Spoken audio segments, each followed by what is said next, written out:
In the next 10 seconds, you're going to see a man lose everything. But what if that man is a powerful racist judge? This isn't just a story. It's a look inside a federal operation to dismantle a corrupt system from the inside out. A judge thought he was a king in his own courtroom until the black man he tried to frame turned out to be the one holding the gavel. Stay tuned to see the exact moment arrogance meets justice and the cuffs get snapped on the wrong man. Or maybe, for the first time, the right one. Courtroom 3B was not a hall of justice. It was a factory. And Judge Harlan Whitaker was the foreman, a man who saw legal proceedings not as a search for truth, but as an assembly line of cases to be stamped, processed, and cleared from his docket. Whitaker was an imposing figure. His hair was a shock of perfect silver, his face a roadmap of scowls and grimaces, etched by decades of perceived superiority. His black robe seemed darker than all the others, absorbing the light in the dim, wood-paneled room.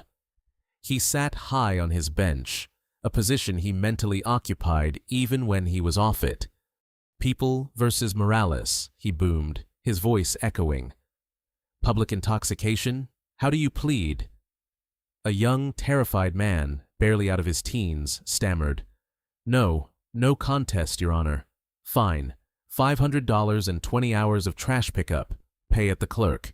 Next." He banged the gavel, not with a single sharp crack, but with a dismissive thud-thud. This was the rhythm of his kingdom. Trivial cases, broken people, and his own unquestioned authority. His prosecutor, a weasel-faced man named Garrett Voss, and his favorite bailiff, a hulking man called Vance Harlan, moved in perfect sycophantic sync with him. The morning dragged on.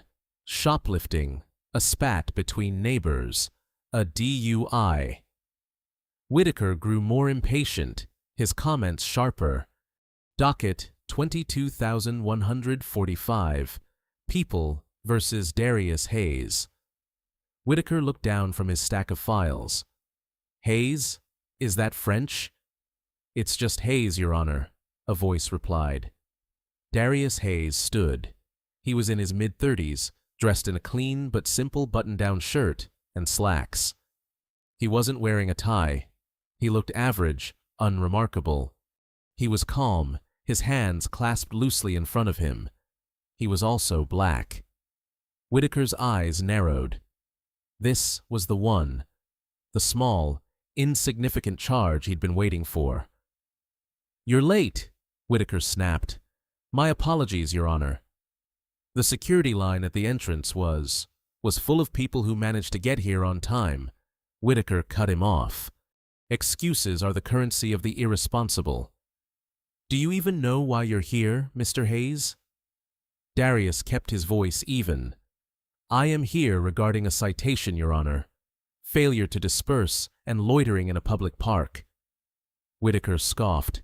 "And truly ugly sound. Loitering. A classic. Mr. Voss, refresh my memory. What was this one?" Prosecutor Voss stood, shuffling papers he didn't need to read. He was part of the performance. "Your Honor, on the 15th of last month, Officer Riley was clearing out Jefferson Park at 10:05 p.m., 5 minutes after the posted curfew. The defendant was present and refused to leave." "Refused?" Whitaker leaned forward. His interest suddenly piqued. "As in, an officer of the law gave you a direct command, and you—" "What?" "Debated him?" "Your Honor, if I may," Darius said, his voice still quiet, but gaining a new clarity. "The officer told me to move along. I was sitting on a bench reading a book under a streetlight. I asked him what I had done wrong as the park was still lit and there were other people." "Aha!" Whitaker slammed his hand on the bench. "Arguing with an officer? I knew it." "I was not arguing, sir. I was asking for clarification." "That's what they all call it," Whitaker said, dropping his voice to a conspiratorial whisper that still managed to fill the room. He looked at the court stenographer, at the gallery. They question, they debate, they resist. They never, ever just comply, and then they wonder why they end up here. A young woman in a rumpled suit stood up. "Kendra Levin, Your Honor, from the Public Defender's Office. Mr. Hayes is my client. He's trying to explain." "He's doing a very poor job of it," Whitaker sneered. "And you, Miss Levin, are doing an even worse one by letting him run his mouth." "What's your recommendation, Voss?" Voss smiled, a thin reptilian gesture. "Given the defendant's argumentative nature, the state recommends the maximum fine of $1,000 and 80 hours of community service for a loitering charge." Kendra Levin was outraged. "Your Honor, that is completely disproportionate. The charge itself is questionable. Mr. Hayes has no prior record. This is a simple misunderstanding." Whitaker stared at Darius. He saw the man's calmness, his articulate nature, and he hated it. He saw it as arrogance, a challenge to his world. This man didn't look scared enough. He didn't look poor enough or broken enough. He needed to be taught a lesson, a misunderstanding. Whitaker mused. "You know, I find my entire docket is full of misunderstandings. This city is drowning in them." He looked directly at Darius. "Mr. Hayes, I don't like your attitude. I don't like your excuse, and I don't like you." The courtroom went silent. Even Voss looked down, a faint smirk playing on his lips. "Your Honor," Darius said, his voice hardening for the first time, "my attitude is not on trial here." "Oh, but that's where you're wrong," Whitaker shot back, his face flushing with color. "In my courtroom. It is the only thing on trial. I am finding you in contempt of court. Bailiff, add it to the sheet." "Contempt?" Levin gasped. "For what? For speaking?" "For insolence," Whitaker roared, banging his gavel. "For standing there and daring to imply that I am wrong. That will be another $500. And we are not done. We are far from done." Darius Hayes stood perfectly still. His face was a mask of control, but inside a complex mechanism was spinning. This was not part of the plan. Or rather, it was a wild escalation he hadn't predicted. He was here to get a feel for the room, to observe the man he'd been tracking for months. He'd picked up the minor charge on purpose, a simple observe and report mission. But Judge Whitaker, in his infinite arrogance, was ripping up the script and writing a new one. "Sit down, Miss Levin," Whitaker ordered, pointing a threatening finger at the young public defender. "Another word out of you, and I'll have you sanctioned for misconduct. You are enabling this defiance." Kendra Levin looked at Darius, her eyes wide with panic. She was only a couple years out of law school. She was overwhelmed, overworked, and now thoroughly intimidated. She looked at her client, Darius, who gave her a subtle, almost imperceptible shake of the head. "It's okay.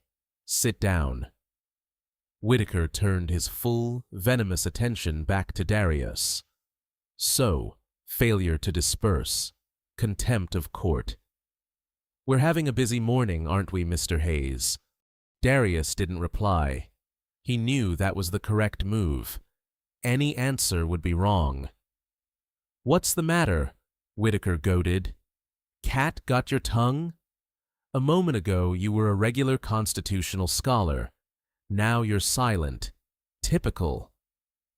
Voss, seeing his opening, slithered to the podium. "Your Honor, if I may, in light of this development, the state would like to revisit the initial report from the arresting officer, Officer Riley. I believe there's more to the story." "By all means, Mr. Voss," Whitaker said, leaning back with a satisfied smirk. "Enlighten us." "Officer Riley is in the building, Your Honor. He's here to testify in the next case. I could have him come in now." Excellent, Whitaker clapped his hands. Bailiff, fetch Officer Riley. Let's get to the bottom of Mr. Hayes's misunderstanding. Darius's mind was racing. Riley, Officer Patrick Riley. This was bad. Riley wasn't just a patrolman. He was a key figure in their investigation. He was Whitaker's bagman, the muscle, the one who enforced the street tax and funneled kickbacks from local businesses, and a certain crime boss named Dominic Rossi. Getting Riley to commit perjury on the stand on a case this minor was a massive escalation. This was no longer just a racist judge on a power trip. This was a criminal conspiracy protecting itself, and Darius had just stumbled into the hornet's nest. The side door opened, and Officer Riley entered. He was a thick-necked man with a face like a slab of raw meat, his uniform stretched tight over his barrel chest. He swaggered to the stand, a smug look on his face. He'd done this 100 times. He was sworn in. Voss began. Officer Riley, do you recall the night of that day? Yeah, I do. End of my shift, clearing the park. And do you recall your interaction with the defendant, Darius Hayes? Riley pointed at Darius. Yeah, I remember him. Big talker, real know-it-all type. Tell the court what happened. Like in my report, Riley began, his voice a practiced monotone. It's 10:05. I'm telling everyone to clear out. Most folks, they leave. But him, he gives me lip, says he's not going anywhere, says he pays his taxes, and I can't make him. That is a lie, Darius said, his voice cold and cutting. Silence, Whitaker roared, his gavel crashing down. You are not to speak. One more outburst, and I will have the bailiff gag you. Do you understand me? Darius locked eyes with the judge. The look that passed between them was electric. Whitaker saw only defiance. Darius saw a man self-destructing. Voss continued, so he was verbally non-compliant. What happened next? He gets up in my face, Riley said, warming to his performance. Tells me to go find some real criminals. He's getting aggressive. Puffs up his chest. I tell him he's under arrest. He tenses up, tries to pull away. I had to, subdue him, put him on the ground. He was resisting. Resisting arrest? Voss asked, feigning surprise. Why wasn't that in the initial charge? Riley shrugged. Judge here. He likes to keep the docket moving. I figured I'd give the guy a break, just charge him with the loitering. Figured he learned his lesson. Guess I was wrong. It was a brilliant, disgusting piece of theater. In 30 seconds, they had manufactured a narrative. Darius wasn't a reader in a park. He was an aggressive, cop-hating thug. The original break Riley gave him now made Darius's protest seem like the height of ingratitude. So, Whitaker said, his voice dripping with false concern. You were physically assaulted, Officer Riley. He put his hands on me. Yeah, I got him under control quick, but he resisted, no doubt. I see. Whitaker steepled his fingers, looking down at Darius with utter contempt. Failure to disperse, contempt of court, and now assaulting an officer and resisting arrest. Objection. Kendra Levin was on her feet, shaking. They are fabricating charges in real time. This is a violation of everything. They can't just add a charge of battery and resisting arrest based on a perjured statement in the middle of a hearing. They can, and I am, Whitaker said calmly. I am amending the charges, Miss Levin. Your client's behavior in this courtroom, combined with Officer Riley's sworn testimony, shows a clear pattern of volatility and disrespect for authority. I will not have it. You can't. I am the judge, Miss Levin. I can do whatever I deem necessary to maintain order and see that justice is served. Now, sit down, or I swear to God, I will have you held in contempt right alongside your client." Kendra Levin looked at Darius, her eyes wide with panic.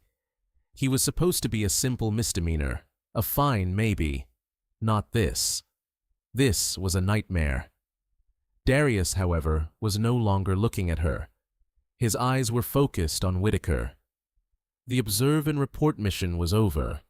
The data he was here to collect had been gathered, and then some. Whitaker wasn't just taking bribes from Rossi. He was running a protection racket from the bench, using his pet officer to shake down and frame innocent civilians. The racism wasn't just a personal failing. It was a tool, a way to select victims he knew the system wouldn't believe. Whitaker had just handed him the entire case on a silver platter. The problem was, Darius was now on the wrong side of the platter. He was the one about to be served up. "Mr. Hayes," Whitaker said, his voice now calm, almost gentle. It was the most terrifying sound yet. "Have you anything to say for yourself before I render my judgment?" Darius met his gaze. "Yes, Your Honor. I do." The courtroom held its breath.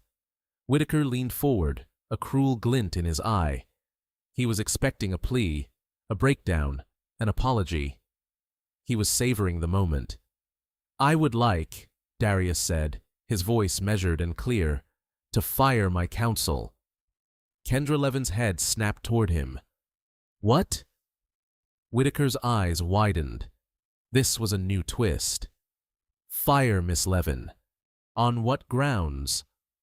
"On the grounds of ineffective counsel," Darius stated flatly. "She has allowed this court to railroad me, to fabricate charges without a single shred of evidence, and to allow perjured testimony to stand unchallenged. She is clearly in over her head. I will represent myself." Whitaker threw his head back and laughed. It was a dry, rasping sound. "Oh, a jailhouse lawyer. This is rich. You think you can do better? You, who are already in contempt and facing a half-dozen new charges. I am aware of the charges, Your Honor." "Very well."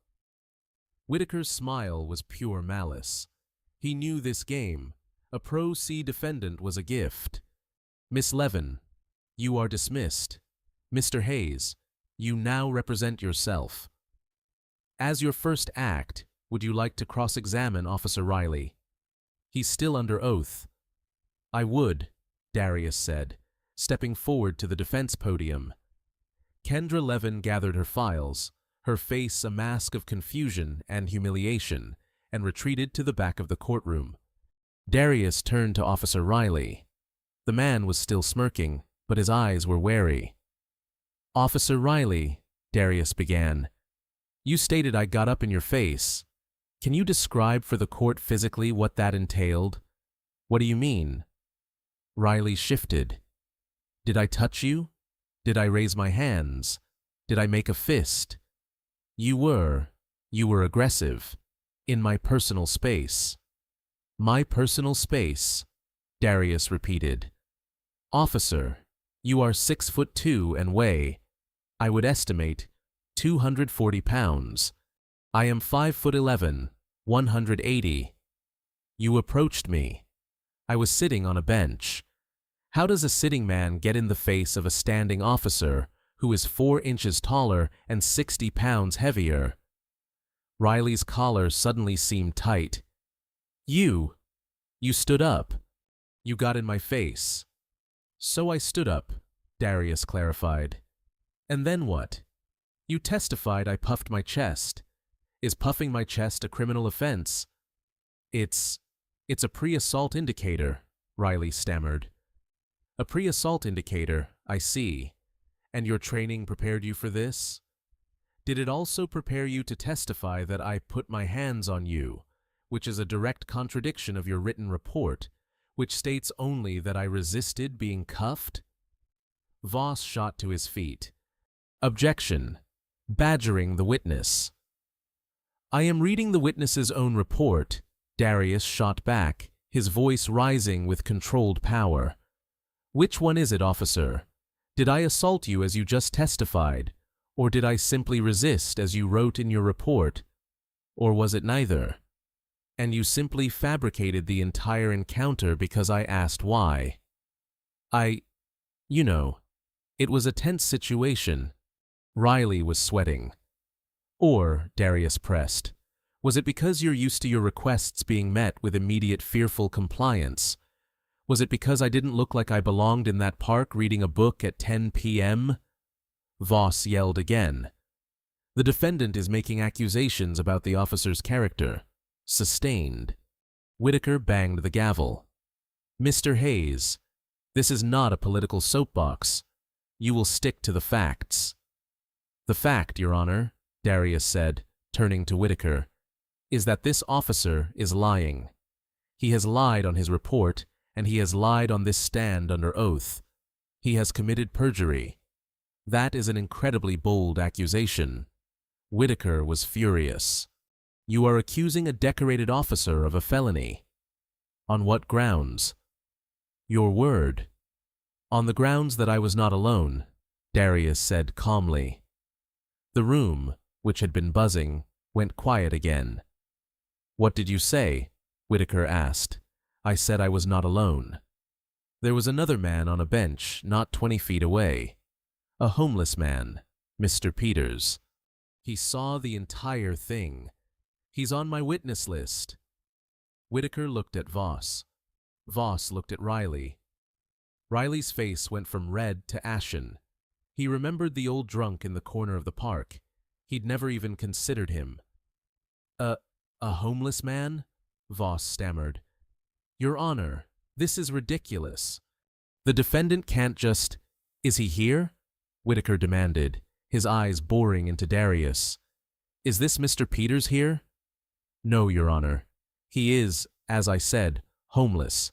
He's difficult to find, but I'm sure with a day or two. Of course. Whitaker laughed, but the sound was brittle. He saw his opening to shut this down. You want a continuance? You want to drag this court's time to go find some vagrant to back up your story? I don't think so. This is a transparent delay tactic. It is my right to call witnesses, Darius said firmly. And it is my right to manage my docket, Whitaker roared. Your request for a continuance is denied. This court finds Officer Riley's testimony to be credible. Yours. It finds to be self-serving and frankly insulting. We are moving on. So the officer's testimony, which he has contradicted himself, is credible, Darius stated, not as a question, but as a confirmation. And my request to call a witness who would prove my innocence is denied. Is that the ruling of this court? It was a trap. Darius was baiting him, summarizing the entire judicial malfeasance in one neat, recordable sentence. And Whitaker, blinded by his own rage and power, walked right into it. That is exactly the ruling of this court, Mr. Hayes. I find you have no credible defense. Your cross-examination was a pathetic failure. We are moving to sentencing. Whitaker was high on his own power. He had beaten back the challenge. He had stared down the insolent black man and his phantom homeless witness. He had protected his officer, his system. He turned to the bailiff. Vance Harlan, please place Mr. Hayes in restraints. His little performance is over, and I don't trust him. Darius didn't resist. He put his hands behind his back as the massive bailiff approached and snapped the cold, heavy metal of the handcuffs around his wrists. The click-click of the latch was deafeningly loud in the silent room. Darius was now officially a prisoner. He had been processed. The assembly line was complete. Now, Judge Whitaker said, a punning, triumphant smile spreading across his face as he looked at the cuffed man standing before him. Let's talk about your future, or what's left of it. The air in the courtroom was thick and sour. Kendra Levin watched from the back row, her legal pad clutched in her lap, her pen digging into the paper. She was witnessing a public lynching, sanctioned by a man in a black robe. Judge Whitaker took a long, theatrical sip of water. He was savoring this. He wasn't just passing a sentence.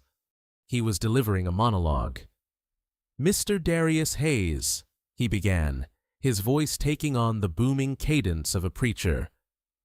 "You came into this hallowed hall, this pillar of our community, and you brought with you a disease, an infection of disrespect, an arrogance that poisons the well of justice."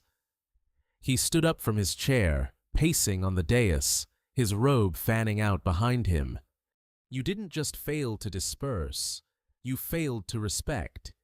You didn't just argue with an officer, you assaulted the very idea of order, and then you came here, to my courtroom." He pointed a finger at Darius. "And you did it again. You slandered a fine officer. You wasted this court's valuable time with cheap theatrics. You showed no remorse, no humility. You showed, in fact, nothing but contempt." Darius stood silent in his handcuffs, his face an unreadable mask. He just watched. "This city," Whitaker continued, his voice rising, "is suffering.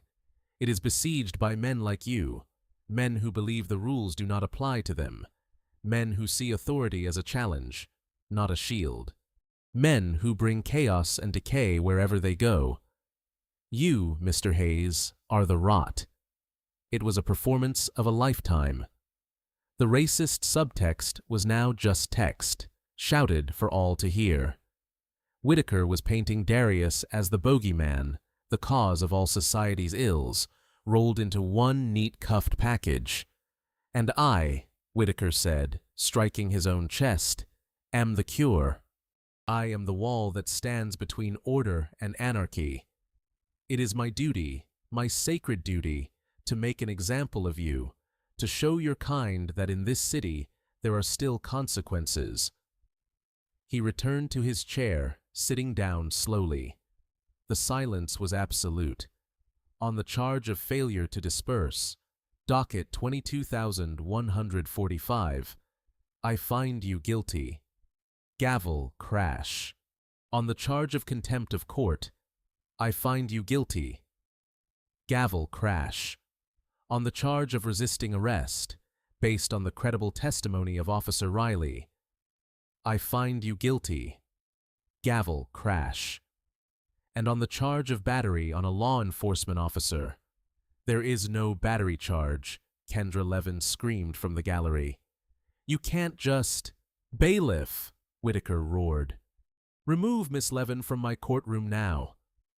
Vance Harlan nodded to another deputy, who grabbed Kendra by the arm and began dragging her, protesting, toward the door. Whitaker watched her go, a look of grim satisfaction on his face. He turned back to Darius. "As I was saying, on the amended charge of assaulting an officer, I find you guilty." Gavel crash. It was done. A 15-minute hearing on a loitering ticket had become a one-man show, culminating in 4 guilty verdicts, 2 of them felonies. "And now to sentencing," Whitaker said, pulling a sheet of paper toward him. "The state has recommended, well, it doesn't matter. I have broad discretion, and I will use it, for the failure to disperse. 30 days in county jail for the contempt of court, 90 days in county jail. For the resisting arrest, 6 months in county jail. And for the assault on Officer Riley, a man who puts his life on the line every day, 1 year, 1 full year in the state penitentiary." He looked up. "And I am ordering these sentences to be served consecutively." A collective gasp from the gallery. A year, 9 months, and 30 days, nearly 2 years for sitting on a park bench. You can't," Darius said. It was the first time his voice had wavered, the first crack in the facade. "I can," Whitaker said, his voice a low, vicious purr. "I just did." "But the law, consecutive sentences for misdemeanor charges, that's not. This is my court, my interpretation. Take it up with the appeals court. If you can find a lawyer who will touch your case, which I might add, will be difficult, as I am remanding you immediately. No bail." He looked at Vance Harlan. "Bailiff, this filth is polluting my courtroom. Get him out of here. Take him to processing." Vance Harlan moved forward, his hand grabbing Darius's arm in a painfully tight grip. He started to pull him toward the side door, the one that led to the holding cells. This was it, the moment of truth. Darius had pushed the investigation as far as it could go. He had the judge on tape, on a live feed, committing dozens of prosecutable offenses. He had the perjury. He had the judicial overreach. He had the bile, the hatred, the racism. But the trap had two sides, and now its steel jaws were closing on him. He was about to be lost in the system. Processing wasn't just a word. It meant being sent to the county lockup, where he would be just another inmate. His FBI credentials useless. He'd be at the mercy of guards who were no doubt loyal to men like Whitaker and Riley. He could be lost, suicided, or attacked by other inmates. He had one last card to play.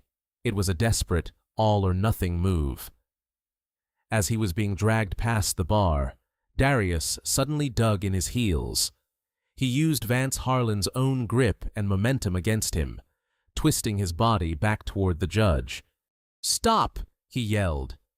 His voice not a plea, but a command, a new voice, a voice of pure, unadulterated authority that stopped everyone in their tracks, even Vance Harlan. Whitaker looked up, annoyed. "What now? Do you want to beg? Go ahead. I'm feeling entertained." Darius, still in cuffs, stood tall. The defendant was gone. The man who stood there now was someone else entirely. "Judge Harlan Whitaker," Darius said, his voice cold as ice. "Before I am remanded, I am required by federal law to make one final statement for the record." "Required by what?" Whitaker scoffed. "Federal Code, Title 18, Section 3501, Darius said instantly. "Admissibility of confessions." "And what?" Whitaker asked, his curiosity warring with his rage. "Is your statement?" Darius looked past Whitaker to the American flag in the corner of the courtroom. He looked at the court stenographer. He looked at the main doors. "I am hereby notifying this court," Darius said, his voice ringing with power, "that Operation Gavel Fall is now active." "Operation Gavel Fall," Whitaker repeated the words, a look of pure confusion on his face. "What is that? Are you insane? Is this a bomb threat?" "Bailiff, get him out of here." Vance Harlan grabbed Darius's arm again, but Darius didn't budge. "I wouldn't," Darius said, his voice low and dangerous. "I really wouldn't." "Is that a threat, Voss?" the prosecutor shouted. "He's threatening the bailiff. Add another charge." "It's not a threat, Mr. Voss. It's advice." Darius turned his head and looked at the main courtroom doors at the back of the gallery. "They're late." "Who's late?" Whitaker snapped. "What is this? What movie have you been watching?" And as if on cue, the two large wooden doors at the back of the courtroom burst open. It wasn't a loud, dramatic explosion.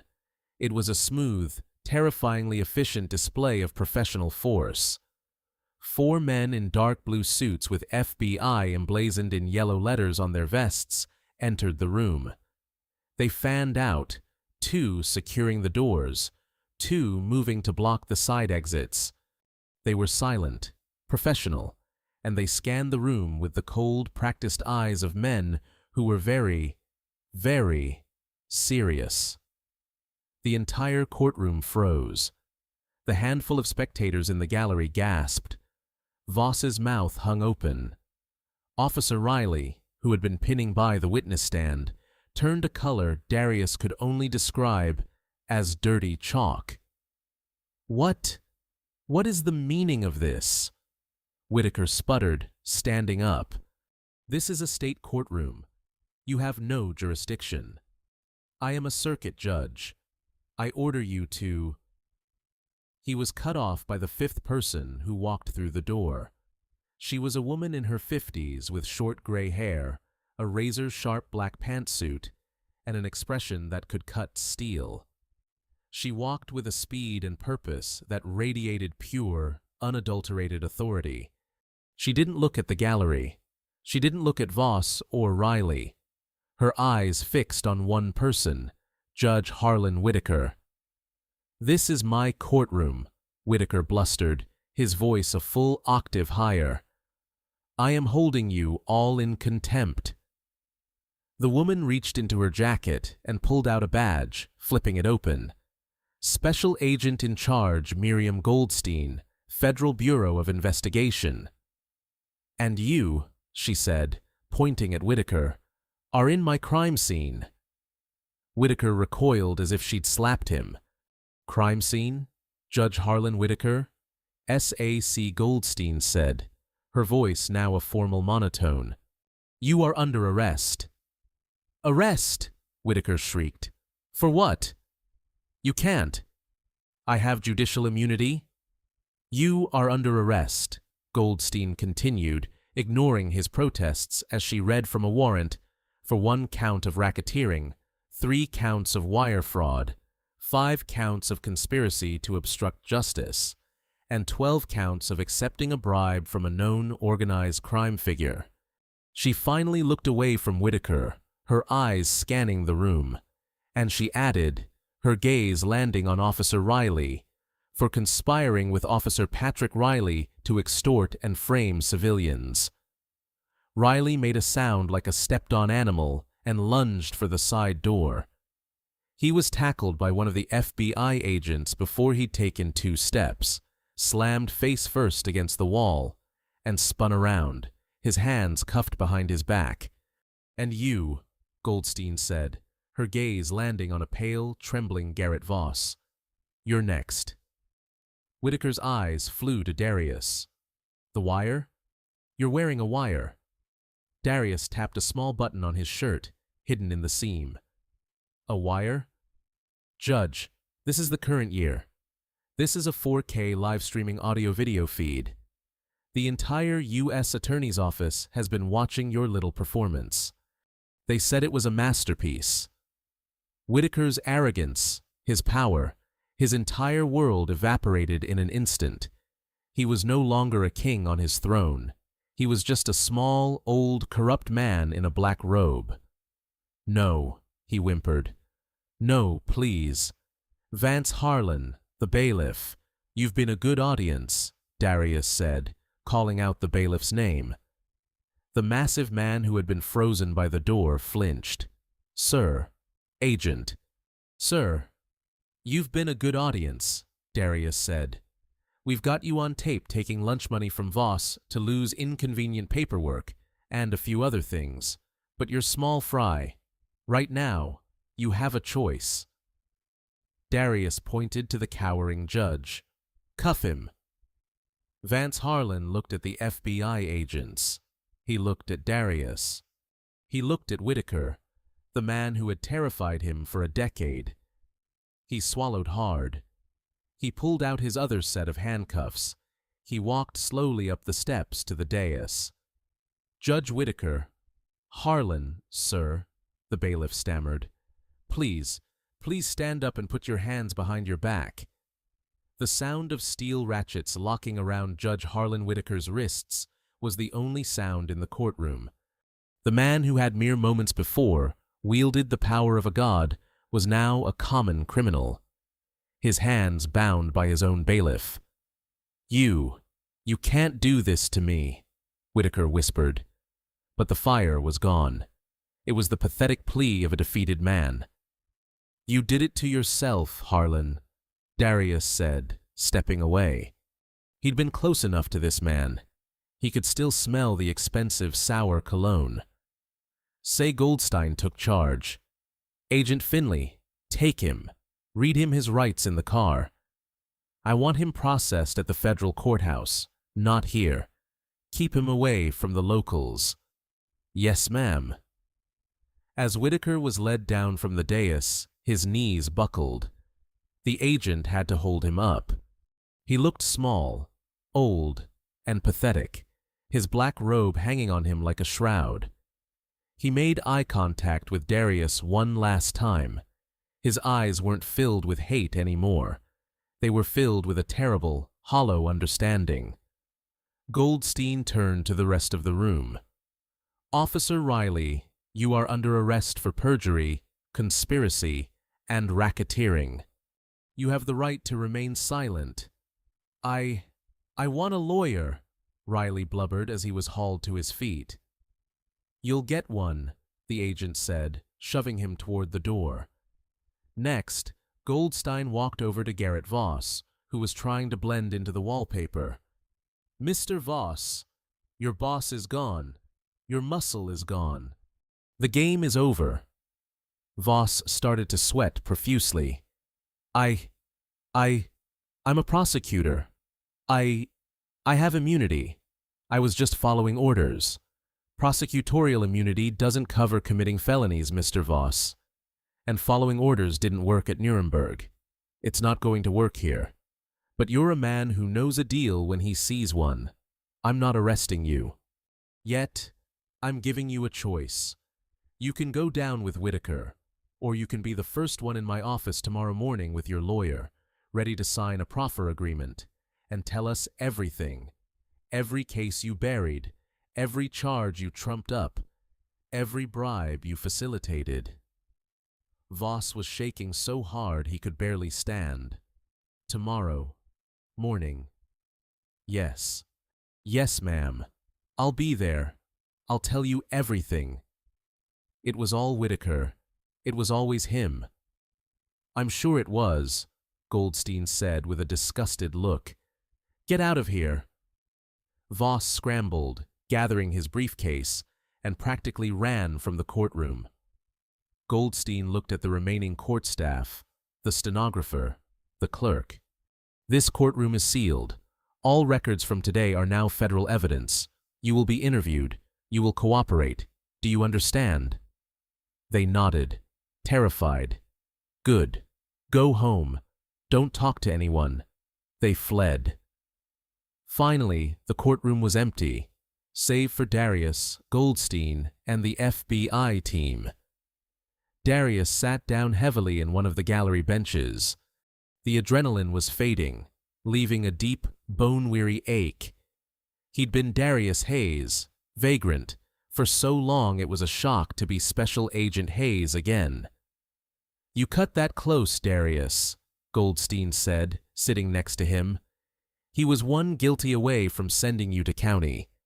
We were about to breach, protocol or not. I know, Darius said. I had to let it play out. I needed him to pass the sentence. It wasn't enough to get him on bribery. That's a white-collar crime. He'd get 5 years, be out in 3. I needed the world to see what he is. I needed him on tape destroying a man's life, a black man's life, for sport. That's the charge that will stick. That's the one that buries him. And he delivered, Goldstein said, looking at the high, empty bench. He gave us contempt, perjury, judicial abuse, and a pattern of racial bias. It's a gold-plated case for the U.S. attorney. What about Kendra Levin? Darius asked. The PD. She's in the hall, Goldstein said. Agent Finley stopped her, explained the situation. She's in shock. I think you broke her brain. She's a good lawyer, Darius said. Just new and scared. Whitaker's system was built on that, on good people being too scared to fight. Well, she's not scared anymore, Goldstein said. She's furious, and she's first on our witness list for the trial. Darius nodded. Good. And Rossi, a separate team hit Dominic Rossi's restaurant not 10 minutes ago, Goldstein said with a grim smile. Entire network, the judge, The entire network, the judge, the prosecutor, the cop, the mob boss, all of them taken down in one fell swoop. All because a racist judge couldn't resist the urge to persecute one more black man who didn't bow low enough. "He called me filth," Darius said quietly, staring at the bench. "He'll be calling you sir by the time the trial's over," Goldstein replied. "Come on, agent. Let's get out of this pigsty. You're owed months of desk duty and a commendation." "I'll take the commendation," Darius said, standing up. "You can keep the desk duty." He walked out of the courtroom, not looking back. He didn't need to. The sound of Judge Harlan Whitaker's kingdom crashing to the ground was a memory that would last him a lifetime. The downfall of a sitting judge is not a quiet affair. It is a legal earthquake, and the trial of Harlan Whitaker was the epicenter. The U.S. Attorney's Office, armed with Darius's 4K video from the courtroom and months of audio from the pen set, had an airtight case. But they didn't just want a conviction, they wanted a cleansing. Garrett Voss was the first to testify, in exchange for a plea deal that would see him disbarred and serving months in a minimum security prison. He sang like a canary. He detailed years of corruption. He described the system, how Whitaker would flag certain defendants, minority defendants, poor defendants, anyone he took a personal dislike to.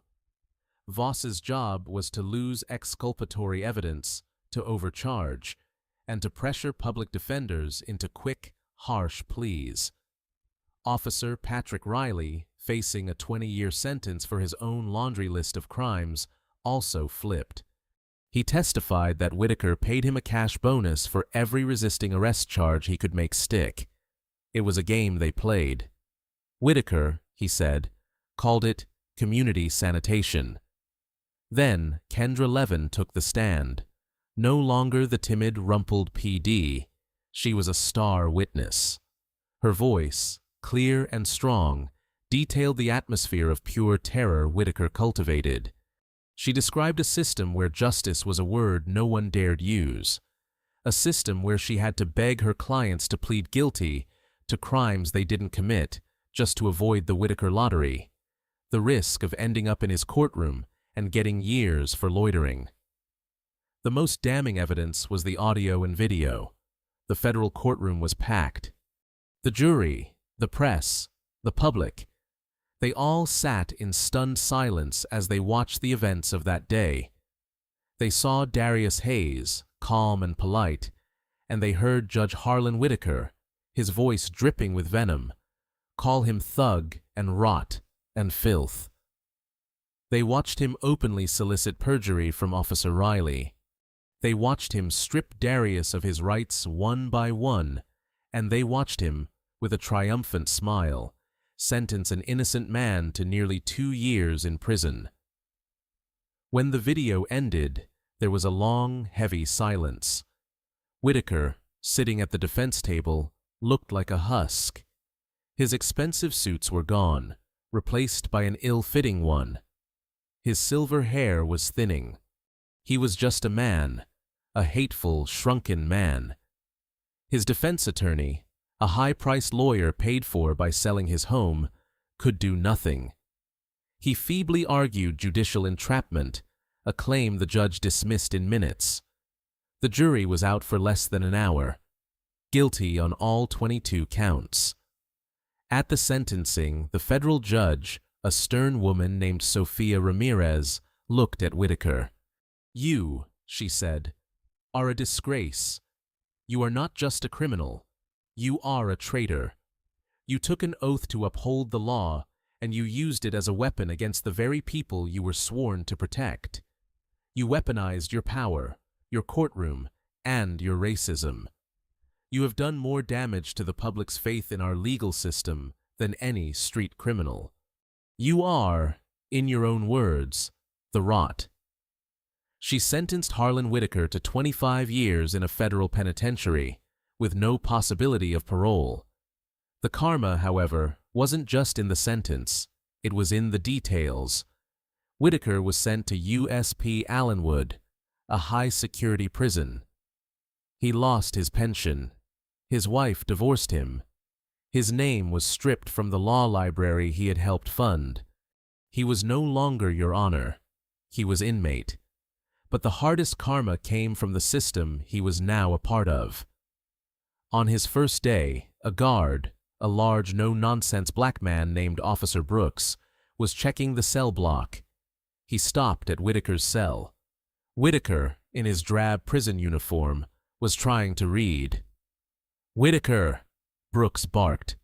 Whitaker, by reflex from his old life, looked up and snapped. "That's Judge Whitaker to—" He stopped. Brooks stepped closer to the bars, his face unmoving. "There ain't no judges here, old man," Brooks said, his voice a low rumble. "There's just us and you. And you. You look like you failed to disperse from your bunk. The mess hall floor is filthy. It's your turn to mop it." Whitaker looked at him, his face ashen. The arrogance, the power, the racism. It was all useless here. He was at the bottom. "Yes, officer," he whimpered.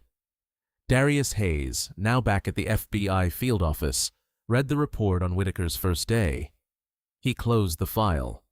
It was over. His boss, SAC Miriam Goldstein, dropped a new file on his desk. "New case," she said. "A congressman from Delaware." "We think he's on it," Darius said, opening the file. The work never ended. The rot was everywhere. But today, they had cut out a big piece of it. And for today, that was enough. Judge Whitaker thought his robe made him a king. But all it did was hide the criminal underneath. This story is a brutal reminder that power corrupts, and absolute power corrupts absolutely. But it's also a reminder that brave individuals like Special Agent Darius Hayes are working in the shadows to expose the rot. The system isn't perfect, and it often fails, but today it worked. Justice isn't always served, but when it is, it's a powerful thing to see. What did you think of Whitaker's downfall? Was 25 years enough for the lives he ruined? Let me know your thoughts on this hard karma in the comments below. If you loved this story of justice served, please do me a huge favor and hit that like button. Share it with someone who needs to see this. And most importantly, subscribe to the channel for more true-to-life drama and intense storytelling every single week. Your support helps us tell these important stories.